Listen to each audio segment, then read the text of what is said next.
Hi guys, welcome to the blog. अभी समय हुआ है दोपहर के 2:40 और हम लोग आए इधर पीछे हॉल ऑफ फेम में। तो यहाँ दर्शन करते हैं, देखते हैं और आपको भी दिखाते हैं अगर कैमरा अलाउ हुआ तो। मिलते हैं आगे, सी यू, बाय। तो भैया टिकट ले लिया हमने, 125 रुपीज़ का है टिकट। और देखिए ये है एंट्री, ये महात्मा बुद्ध जी, और इधर से भी एंट्री है hall of fame. Beautiful location, चलते हैं अंदर।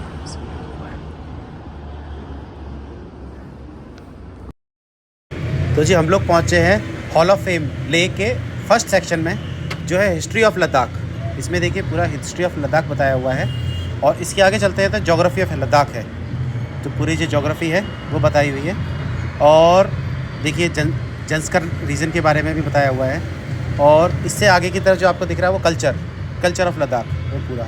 तो बेसिकली आपको पूरे जिस एरिया को आप लोग घूमने आए हैं उसके बारे में इंफॉर्मेशन दी गई है। मिलते हैं आगे, थैंक यू। जिसने अपना छोटा छोटा बैग कैरी किया हुआ है शीशे के ऊपर नहीं रखना, बाकी आप लोग आराम से सुनते जाना। आप लोगों को मैं ज्यादा से ज्यादा 40 मिनट्स दूंगा, ठीक है। उस गैलरी का नाम था नेशनल गैलरी और इस गैलरी का नाम है लद्दाख गैलरी। जितना भी गैलरी आता है हर एक गैलरी का अलग अलग नाम है। इस गैलरी का नाम है लद्दाख गैलरी है डिवाइडेड इनटू 4 पार्ट्स। इसको 4 हिस्सों में बांटा गया है। लद्दाख की history, geography, demography and explore of Ladakh.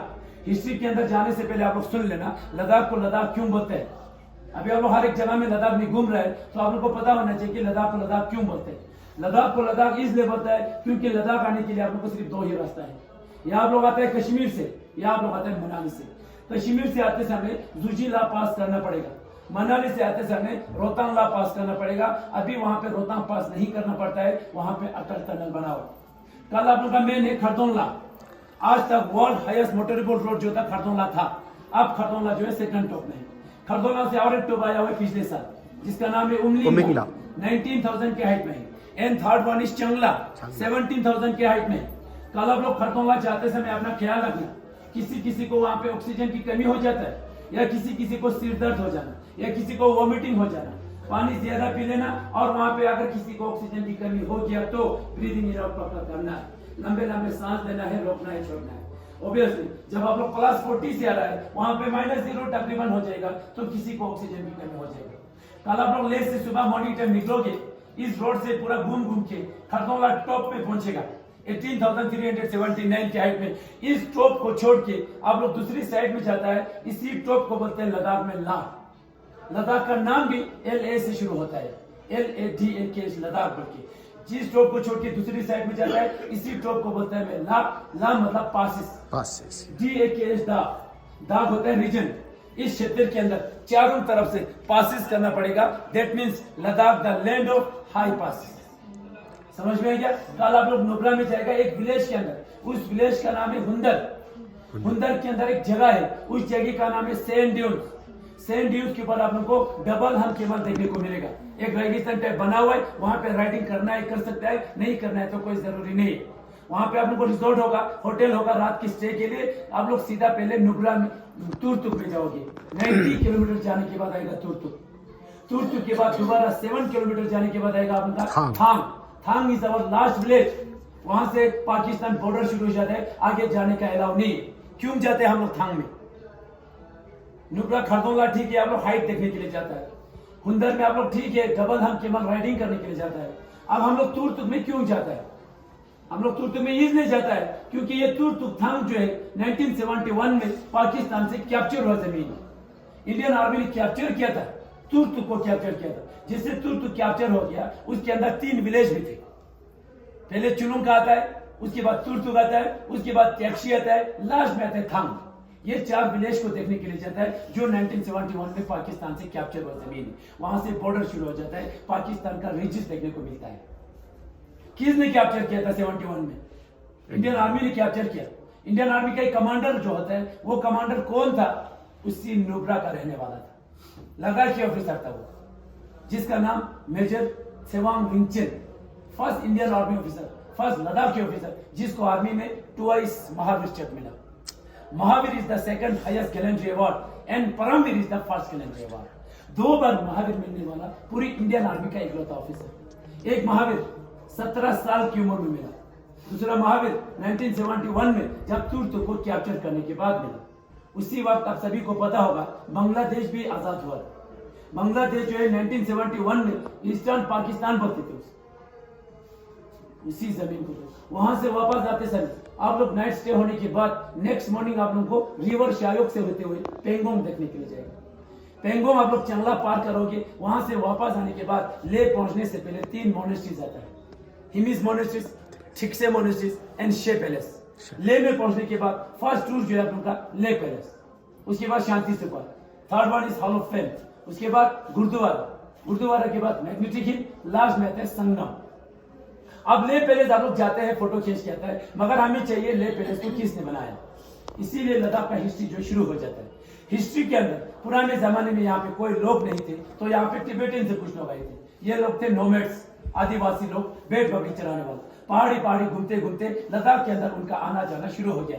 एक जगह में वो लोग नहीं बैठते थे, आज यहाँ पे, फिर दूसरी जगह, फिर तीसरी जगह, चारों तरफ घूमते रहते थे। मगर एक जगह का वो लोग नाम रखते थे, किसी पत्थर के ऊपर लिख के, अगर दोबारा उसी जगह में पहुंच गया तो बोल के व्हाट दे मीन बोल के आपके बोर्ड के सामने लिखा हुआ। आप लोग यहाँ से लेके लास्ट तक फोटोग्राफी वीडियोग्राफी कर सकते हैं। जो जो इंपोर्टेंस लगे आप लोग को अच्छे से फोटो ले लेना, क्योंकि ये बहुत हर एक जगह में आप लोग को यूज हो जाता है। 15th सेंचुरी में यहाँ पे इस्लाम अरबी जो था, जो कि गिलगित बल्टिस्तान से लोग आए थे। गिलगित बल्टिस्तान से जो लोग आए थे उनमें एक किंग था जिसका नाम था आमिर मीर। आमिर मीर की एक बेटी थी जिनका नाम है ग्याल खातून, मुस्लिम परिवार से बिलोंग करते हैं। यहाँ पे बाद में आर्यंस लोग आए, उनमें एक बुद्धिस्ट किंग बना जिसका नाम था जामिया नमग्याल।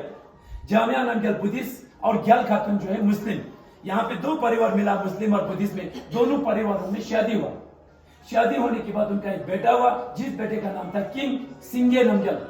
सिंगे नमग्याल जो है आधा मुस्लिम आधा बुद्धिस्ट, दोनों धर्म को मानते थे, क्योंकि उनकी मम्मी मुस्लिम थी और पिताजी जो था बुद्धिस्ट था। बहुत साल तक मुस्लिम बुद्धिस्ट करते रहा, बाद में उन्होंने बुद्धिस्ट धर्म को अपना लिया। उसकी बेटे ने इस लद्दाख को फेमस करने के लिए सबसे पहले ले पैलेस को बना हुआ है 17th सेंचुरी में। अब ले पैलेस पता चल गया किसने बनाया ले पैलेस को। 18th सेंचुरी में डोगरा है। 1995 में लद्दाख ऑटोनोमस हिल डेवलपमेंट काउंसिल दिया।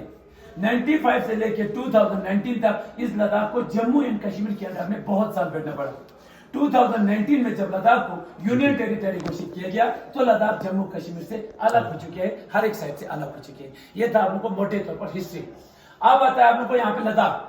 लद्दाख जो है आप लोग को ले अकेले को लद्दाख नहीं बोलते हैं। कारगिल से लेके पेंगोंग तक, पेंगोंग से लेके लास्ट विलेज तक पूरे रीजन को लद्दाख बोलते हैं। इस लद्दाख के अंदर टोटल पॉपुलेशन जो है 3,50,000 है। इसके अंदर ये ले को ईस्टर्न लद्दाख बोलते हैं और कारगिल को वेस्टर्न लद्दाख बोलते हैं। सिर्फ पूरा लद्दाख के अंदर 2 ही डिस्ट्रिक्ट है, ले और कारगिल। ले को ईस्टर्न लद्दाख और कारगिल को वेस्टर्न लद्दाख। ले के अंदर पॉपुलेशन जो है 66% बुद्धिस्ट है, 19% हिंदू है, 14% मुस्लिम। कारगिल के अंदर 90% जो है मुस्लिम है, वहां पे 10% जो है बुद्धिस्ट है। ये बुद्धिस्ट जो है ले से थोड़ा बहुत अलग है, एक ही धर्म को मानते हैं, एक ही पूजा करते हैं, एक ही मोनेस्ट्रीज में जाता है, बट उनका लैंग्वेज ट्रेडिशनल ले से थोड़ा बहुत अलग है, क्योंकि वो लोग आर्यंस लोग हैं, उनकी लैंग्वेज जो है थोड़ा बहुत अलग है। यहाँ पे चंपास लिखा हुआ है बोर्ड के सामने। The Changpas are a semi nomadic Tibetan ethnic group found in the Changthang बोल के। चंगथांग एक विलेज है, उस विलेज के अंदर आप लोग पेंगोंग में जाता है, वहां पे एक चंगथांग नाम एक विलेज है। उस विलेज के अंदर अभी भी आदिवासी लोग देखने को मिलेगा, नोमैड्स लोग सेम इसी तरह देखने को मिलेगा। रहन सहन टेंट के अंदर करते हैं लोग। आप लोगों को लगेगा इन लोगों के पास एक फुटी कोड़ी पैसा नहीं होगा। इनकी हुलिया से, इनकी कपड़े से पता चलता है कि इनके पास पैसा नहीं होगा, इसीलिए ये लोग इस तरह बैठते हैं, मगर ऐसा नहीं है। सबसे ज्यादा लद्दाख में पैसा जो है इन्हीं के पास ज्यादा होता है, इसलिए ज्यादा होता है इनके पास पैसा। इनके पास भेड़ बकरी जो है 100-200 नहीं होता है, इनके पास भेड़ बकरी जो है 1000-2000 से ऊपर होता है। उसी भेड़ बकरी से वो लोग पश्मीना निकालता है, जो लद्दाख के अंदर बहुत कॉस्टली है। इनके पास पैसा बहुत है, मगर ये शो नहीं करता है। लद्दाख की चाय पिया जो कल जाने वाले हैं, आप लोग कल जा रहा है, पूरा 10 दिन बैठ के जा रहे हैं। लद्दाख की चाय पिया नहीं पिया? पता है लद्दाख की चाय जिसको आप लोग बोलते हैं बटर टी, कोई बोलते हैं नमक चाय, कोई बोलते हैं नून चाय, व्हाइट वाला चाइना आर्मी, जिसको बोलते हैं नमकीन चाय। हाँ पिया। नमकीन चाय पिया? पिया। एक पिंक कलर में होता है। लद्दाख में उसको बोलते हैं, आप लोग बोलते हैं बटर टी, नमक चाय, नून चाय, नमकीन चाय। लद्दाख में उसको बोलते हैं पूरा मिला के गुरगुर चाय। क्या बोलता है? पेड़ वाला गुरगुर नहीं, ये जो है गुरगुर जो है उसी शीशे के अंदर जो सामान रखा हुआ है वुडन का बना हुआ है, उसी को गुरगुर बोलता है। इसको गुरगुर क्यों बोलता है? नीचे से पूरा बंद किया हुआ है, ऊपर से पूरा खोल के रखा हुआ है। इसके अंदर 15वीं सेंचुरी में उन्होंने क्या किया? चाय, पानी, दूध, मक्खन, साल पूरा इसके अंदर डालने के बाद बीच वाले लकड़ी से इसको क्या किया था? शेक किया था। शेक करते समय फर्स्ट साउंड जो आया था गुर गुर का आवाज आया, तब से लेके आज तक इसको गुरगुर चाय के नाम से जाना जाता है। आप समझ में आ गया? लद्दाखी चाय पी लेना, थकावट दूर हो जाता है।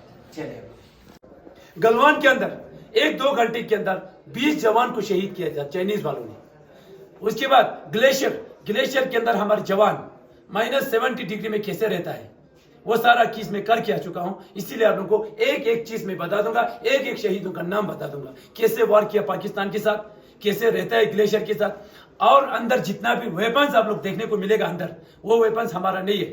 जितना भी वेपन्स देखने को मिलेगा पूरा पाकिस्तान का है, चाइनीज का है। वॉर के दौरान वहां से कैप्चर हुआ वेपन से। आप लोग बाद में 5 मिनट में आप लोग को लास्ट में फोटो खींचने के लिए देगा, आप लोग फोटो ले लेना। फिलहाल हम लोग अभी कारगिल में जा रहा है, कारगिल वॉर ब्रीफिंग करेगा, सुन लीजिए आप लोग कैसे वॉर हुआ था। चलिए थोड़ा जल्दी है सर, आप लोग जो पीछे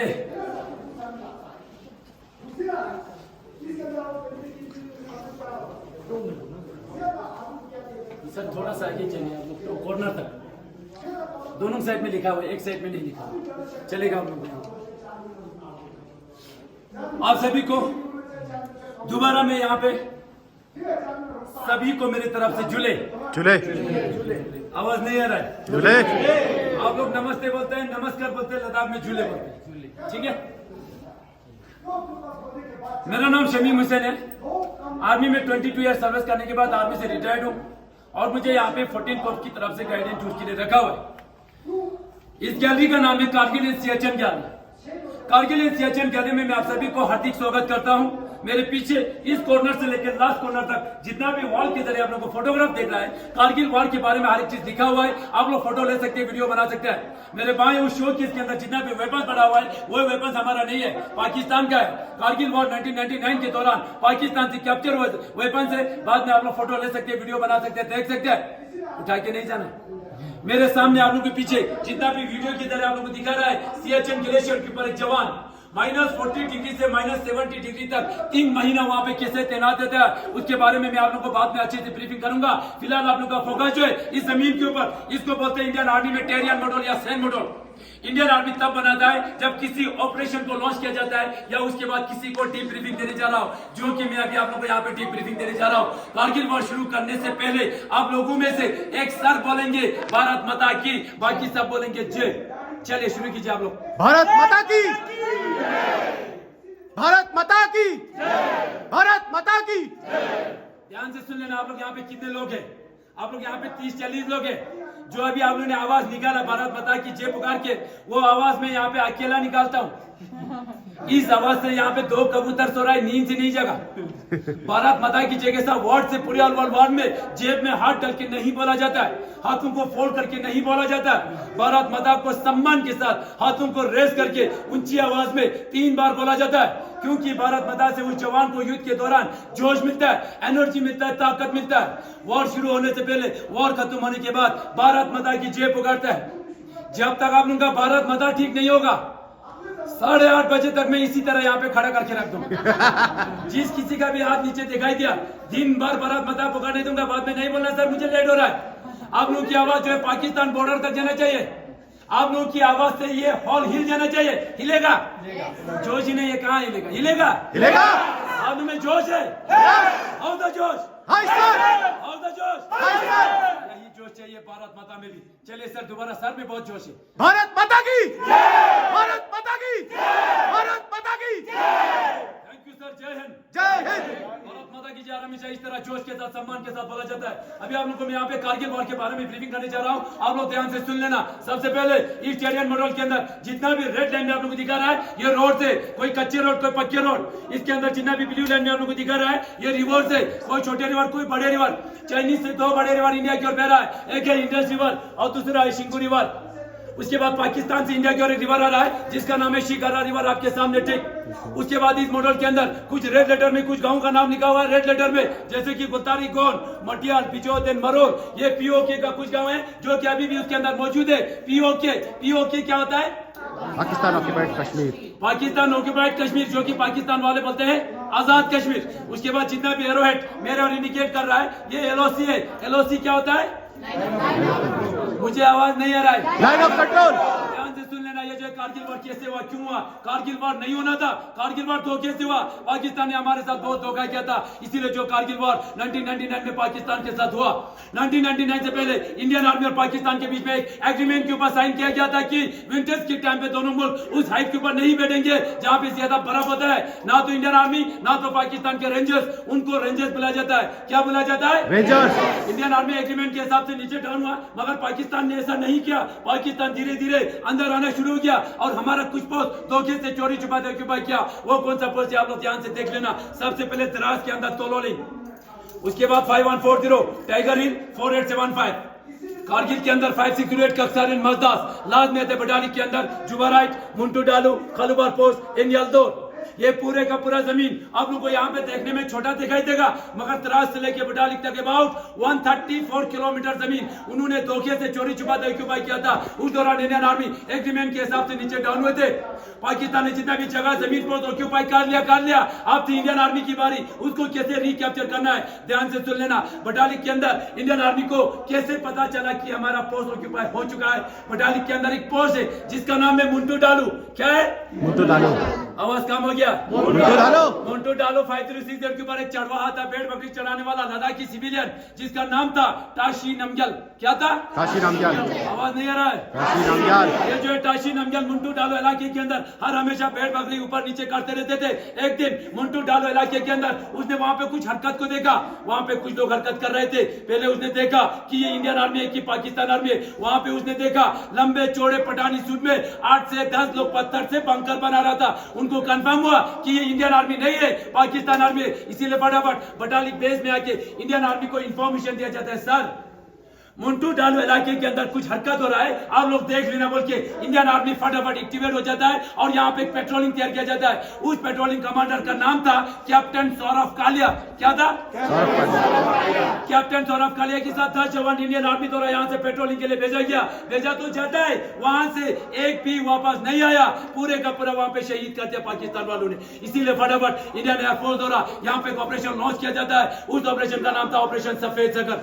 ऑपरेशन सफेद सागर इसलिए नाम दिया गया क्योंकि ज्यादा हाइट होने की वजह से इंडियन आर्मी और इंडियन एयरफोर्स दोनों मिलकर उस ऑपरेशन को सक्सेसफुल बनाया। ऑपरेशन तो सक्सेसफुल हो गया, मगर खालूबर 4812 के ऊपर हमारी 111 गोरखा राइफल का कैप्टन मनोज कुमार पांडे बहादुरी के साथ ईमानदारी के साथ लड़ते लड़ते वहां पे वो शहीद हो गया।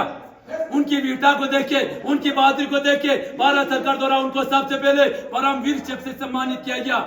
नेक्स्ट आता है द्रास के अंदर तोलोलिंग। क्या है? आवाज नहीं आ रहा है? ये जो तोलोलिंग मेन था हमारे लिए बहुत ही जरूरी था। क्यों जरूरी था? क्योंकि श्रीनगर से आते समय ये जो रेड लाइन आ रहा है द्रास होते हुए कारगिल, कारगिल से रेड लाइन आ रहा है लेह लद्दाख तक, ये हमारा NH1 है, नेशनल तोलोलिंग के नीचे से आता है, इसीलिए यह पाकिस्तान के निगरानी में था। अगर आज हम सबसे पहले तोलोलिंग को रिकैप्चर नहीं करते तो आज यहाँ पे कौन होते? कौन होते यहाँ पे? ऐसा होने देते? ऐसा होने देते? ऐसा ना हो। तोलोलिंग को रिकैप्चर करने के लिए कैप्टन विजय थापर को टास्क दिया था। कैप्टन विजय थापर बहादुरी के साथ, ईमानदारी के साथ तोलोलिंग को रिकैप्चर करने के बाद 22 की एज में यहाँ पे शहीद हो गया, जिसका द लास्ट पोस्ट आप लोग यहाँ पे जरूर पढ़िए। द लास्ट पोस्ट करके आप लोग को प्राउड फीलिंग होगा, फखर महसूस होगा। शहीद होने से एक दिन पहले अपने पिताजी के नाम खत लिख के वो शहीद हुए। बाद में पिताजी का भी मैसेज पढ़ लेना। उसके बाद हम सभी को पता होगा कैप्टन विक्रम बत्रा का नाम। कैप्टन विक्रम बत्रा पीवीसी परमवीर चक, उसका दूसरा नाम आवाज नहीं आ रहा है, शेरशाह। कैप्टन विक्रम बत्रा का दूसरा नाम शेरशाह। शेरशाह को टास्क दिया था 514 को रिकैप्चर करने के लिए, और उसने किया भी बहादुरी के साथ। 514 को रिकैप्चर करने के बाद आगे एडवांस करते समय 2 गोली लगने के कारण वहां पे वो घायल हुआ। घायल होते ही अपने सीनियर ऑफिसर को यहाँ से 4 बार का एक मैसेज पास किया जाता है। वो मैसेज क्या था? ये दिल मांगे मोर। क्या था?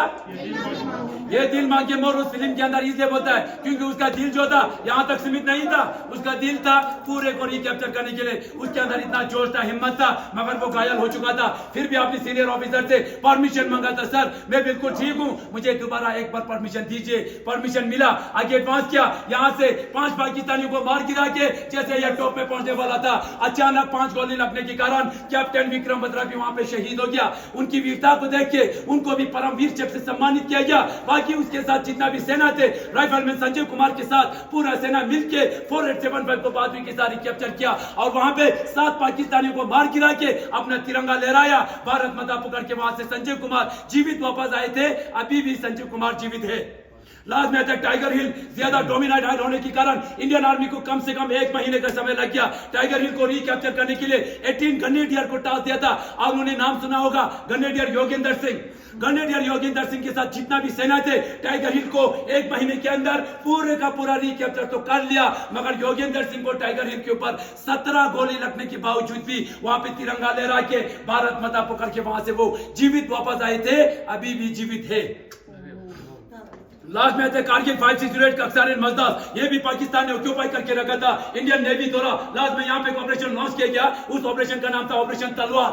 ये जो है कारगिल वॉर 1999 एक्चुअल में शुरू हुआ था बटालिक से 2 मई को, और कारगिल में आके 26 जुलाई को यह वार खत्म हो गया। कम से कम इंडियन आर्मी को 3 महीने का समय लग गया। पाकिस्तान ने जितना भी जगह जमीन पोस्ट ऑक्यूपाई करके रखा था, इंडियन आर्मी ने 3 महीने के अंदर पूरे का पूरा रिकैप्चर किया। पाकिस्तान को यहां से एक भी टुकड़ा लेके जाने नहीं दिया। इसीलिए हर साल 26 जुलाई को कारगिल विजय दिवस मनाते हैं। और इस दौरान इस देश की सुरक्षा करते करते उन माओं का 3 महीने के अंदर 527 जवान इस देश के लिए शहीद हुए और 1100 से ज्यादा यहाँ पे घायल हुए।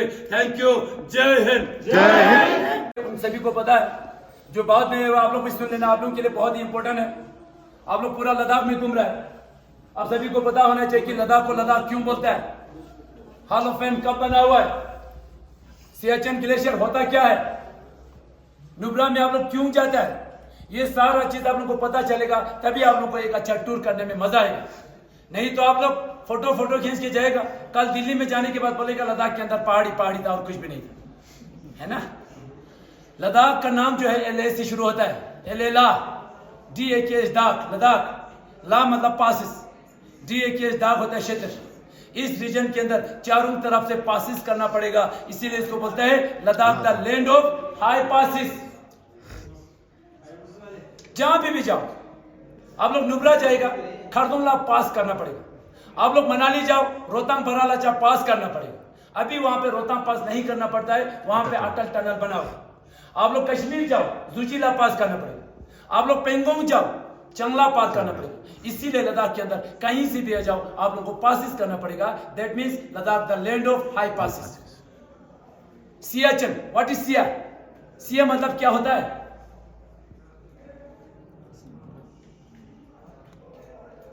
जैसे ला और दाग को जोड़ा है, इसी तरह सिया और चेन को जोड़ा है। सिया मतलब होता है रोज, फूल, गुलाब, और चिन्ह होता है प्लेस।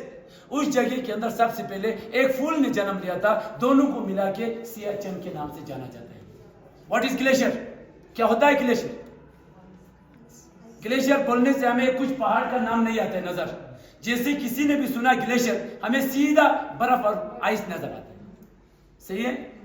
बर्फ जो है 1 साल 2 साल का बर्फ नहीं होता है, वहां पे सालों साल का बर्फ। इस टाइम अभी अगस्त खत्म होने वाला है, जून जुलाई अगस्त हमारा पीक सीजन है। यहाँ पे बहुत गर्मी होता है। इस गर्मी में सियाचिन ग्लेशियर का टेम्परेचर जो है अभी वहां का -40 डिग्री है। दिसंबर जनवरी में -70 डिग्री तक जाता है। उस इलाके के अंदर इंडियन आर्मी के जवान एक दिन के लिए नहीं जाते, 1 महीने के लिए नहीं जाते, कम से कम 3-4 महीना सर्व करके आता है।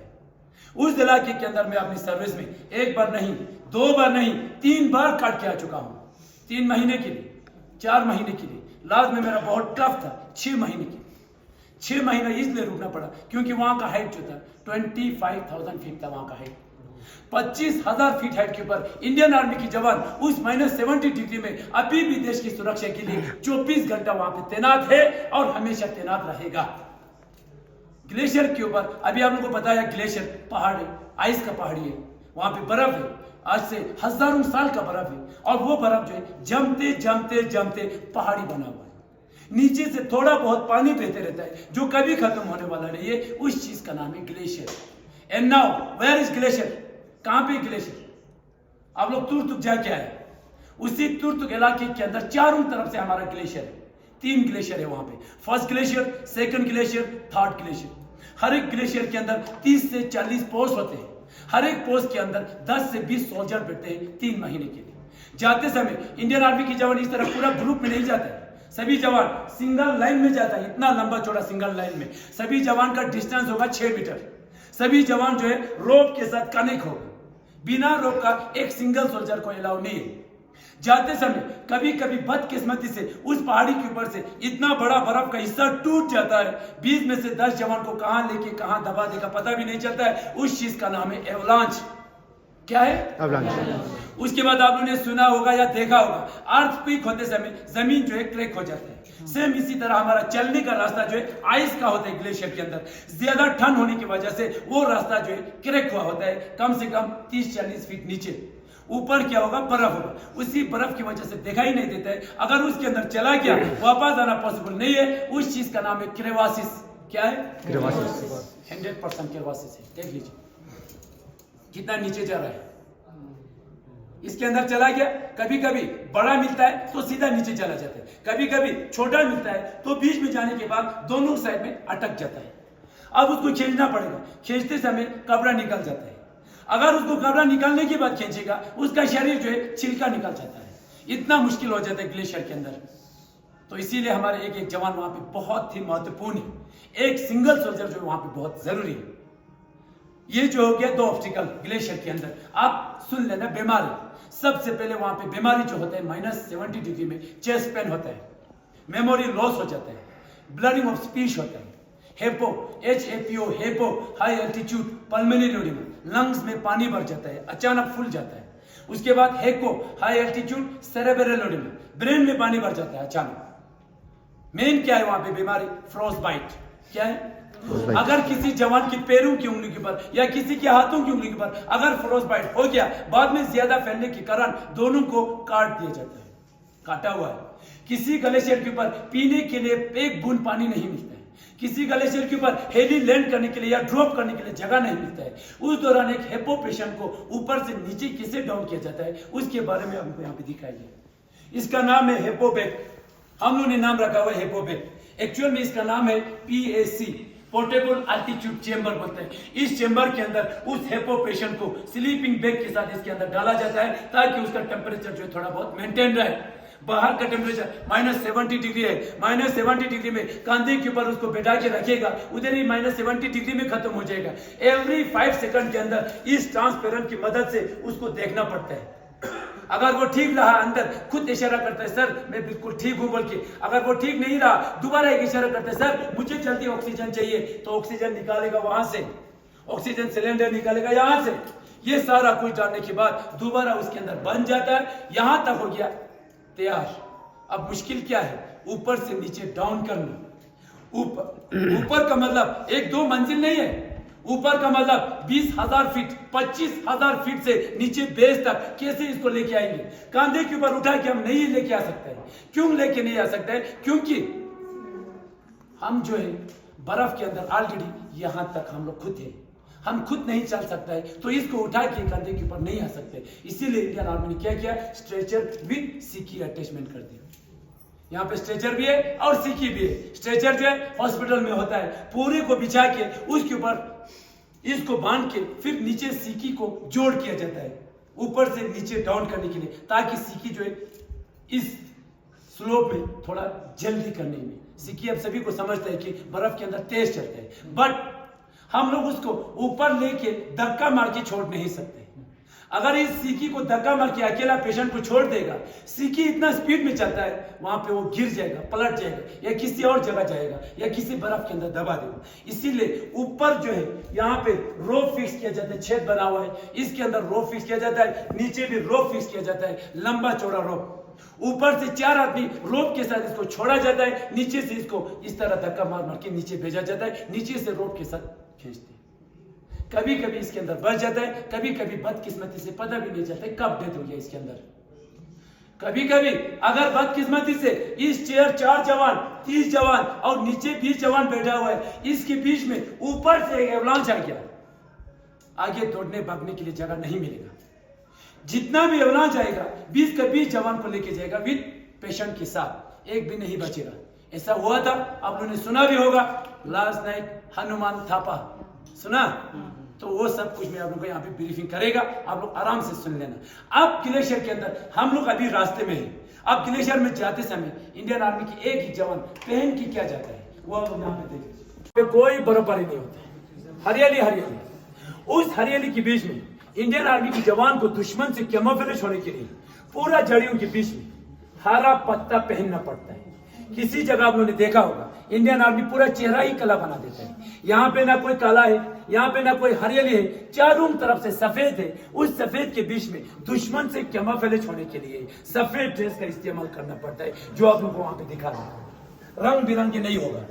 एग्जाम्पल लूंगा छोटा सा, युद्ध के दौरान अगर किसी जवान ने सिगरेट पिया, टॉप के ऊपर सिगरेट का आधा हिस्सा मुंह में होता है, आधा हिस्सा बाहर होता है, बाहर वाला जो है जला हुआ होता है, वो रेड कलर में होता है। उसी रेड को टारगेट अगर वो बनाएगा, उसका गोली आके सीधा मुंह में पहुंचेगा। ऐसा हुआ था, तो इसीलिए इसका एग्जांपल दे रहा हूं।